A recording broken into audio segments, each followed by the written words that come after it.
ఇప్పుడే జీ5 app download చేయండి. చూడండి మీ ఫేవరెట్ టీవీ షోస్ ఎప్పుడైనా ఎక్కడైనా. ఏం వదినా, మీరేమంటారు? అనేదే ఉందొదినా, రామలక్ష్మి కాలేజ్. అదేంటే ఆద్యకి ఒంట్లో బాగోలేదని రామలక్ష్మి కూడా కాలేజీ ఎగ్గొట్టిందన్నావు కదా, మళ్ళీ కాలేజ్ అంటావేంటమ్మా? నిన్ను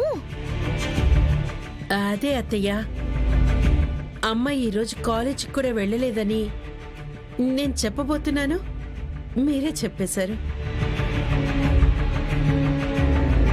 నా అదృష్టం చూసారా? సాయంత్రం దాకా ఎదురు చూసే పని లేకుండా కోడలు కాలేజీకి వెళ్లకుండా ఇంట్లోనే ఉంది. అలా అయితే ఇంకేం, ఇప్పుడే నాతో కోడల్ని తీసుకెళ్లి మా వాళ్ళకి చూపించి మళ్ళీ నేనే తీసుకొచ్చి వదిలిపెట్టి వెళ్తాను. అంటే వదిన, పెళ్ళవకుండానే అమ్మాయిని మీ ఇంటికి పంపించడం తప్పేముందులే అక్క. అదేమన్నా పరాయిల్లా?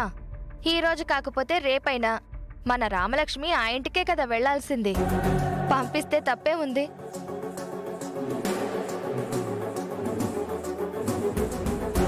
మన రామలక్ష్మి అంటే ఆమెకెంత అభిమానమో మనం చూస్తూనే ఉన్నాం కదా వదినా. అలాంటప్పుడు ఇంత దూరం వచ్చి నోరు తెరిచి నా కోడలను ఒకసారి ఇంటికి పంపించండి అంటే కాదని ఎలా అంటాం? మీరింకేం ఆలోచించాల్సిన అవసరం లేదదినా. అక్కడ నా కోడలికి ఎలాంటి ఇబ్బంది రానివ్వను. మీ వాళ్ళు చెప్పినట్టు ఈ రోజు కాకపోతే రేపైనా రామలక్ష్మి మంచి చెడులన్నీ చూసుకోవాల్సింది మేమే కదా.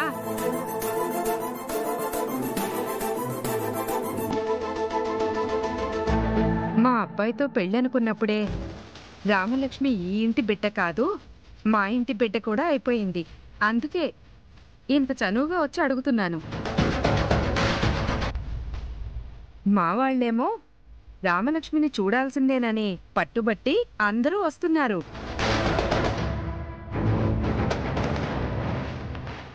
తీరా వాళ్ళొచ్చాక నేను వాళ్ళకి నా కోడల్ని చూపించలేదంటే నలుగురు నాలుగు మాటలు అంటారు.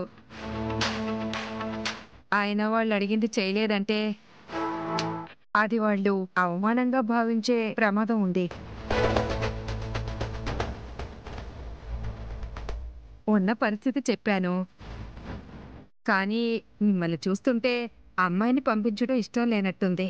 నువ్వు చెప్పేది అర్థమవుతుందమ్మా, కానీ జానకి చెప్పేది కూడా నిజమే కదా.